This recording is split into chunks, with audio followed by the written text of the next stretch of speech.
Today we have shown, I think, in more detail. We've shown you guys the third round of hunters. We've sort of gone through those guys and given you a lot more sort of in-depth or a more in-depth look at them. And we've also shown you the rest of our game modes. You know, obviously we've still got hunt, right? But then we've shown nest mode, rescue mode, defend mode, and then the sort of mode that sort of ties them all together, evacuation mode. It's a less competitive sort of focused mode where, you know, if you want to go in and, you know, and you're all about the sort of competition, then, you know, you can go in and just play hunt, you know, straight up. This mode is more for, you know, just you want to get in, you want to have fun, you want to have a little bit of a more immersive experience. You know, you can play it by yourself, you can play it with as many friends as you might have or, you know, as you want.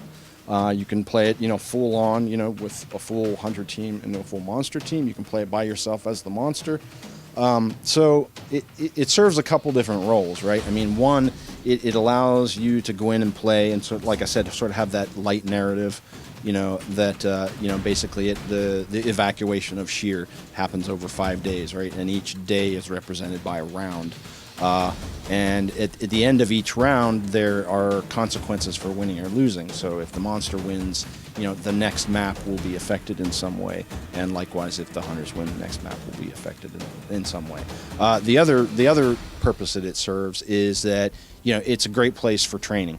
You know, particularly, you know, if you want to play, you know, solo, and you just unlocked, you know, the Kraken and you not quite sure how to play him, you can, you know, just jump into evac mode, you know, and play through, you know, your 5-day story arc and sort of learn the ins and outs of that monster before you take him online to either kill or be killed.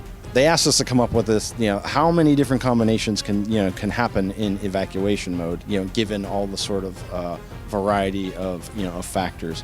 And Chris and I were kind of like, you know, I don't know, you know, that's math. So, you know, we asked one of the guys in the studio that is good at math to figure that out. And yeah, it came out to be like about might have been 800,000 on the dot. So to give you an example, like say you're playing in the power plant map, right? And you're playing as, you know, the monster and the hunters, of course.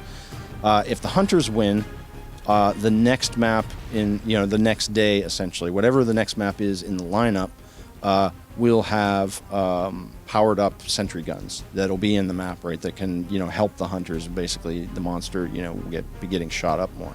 If the monster wins, that basically means that the power plant was destroyed. So in the next map in the chain, there will be radioactive clouds, you know, moving through the map that are damaging to the hunters.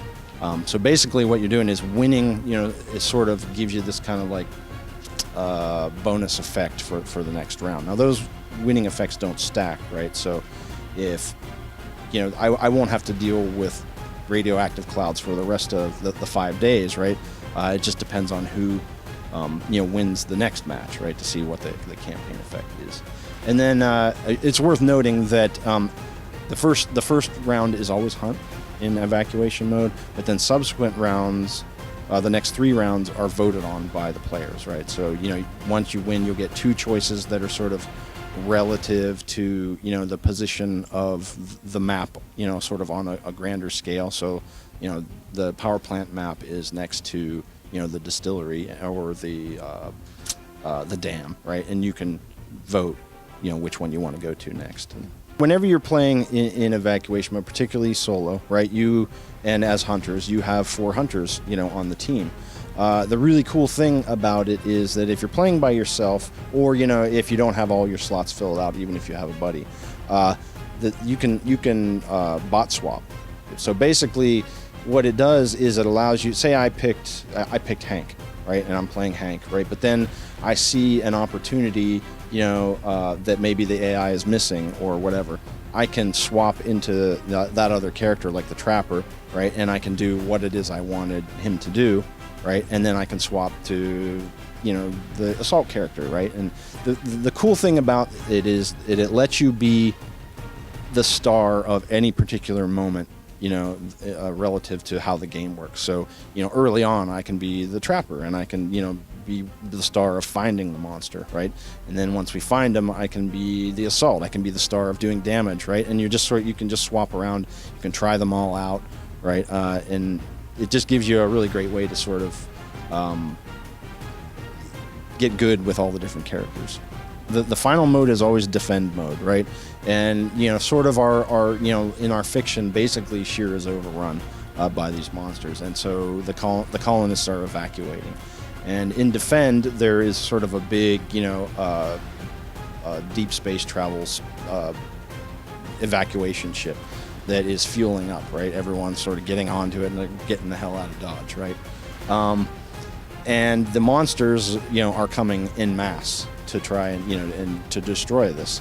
And so as the hunters, what you're trying to do is you're trying to hold the monsters back. And the way that works is there are two perimeter walls outside of the fuel pump that is filling up the ship, and there are generators that supply energy to those perimeter walls. Right? If the generators go down, the walls fail, and the monsters can move through into the next phase.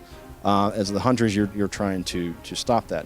As the monster, you get to start as a fully grown stage 3, what we're calling an alpha monster. And then you have a whole bunch of sort of minion monsters, which are basically sort of slightly stunted stage 1 Goliaths, right?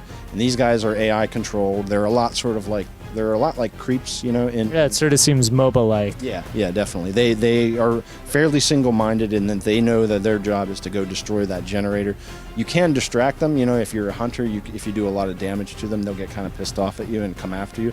But for the most part, they know that's what their job is. Now, as the monster, the alpha monster, your job is basically to clear a path for them, right? To make sure that they're in there doing damage to the generators, keeping the hunters out of the way, and basically causing all kinds of mayhem.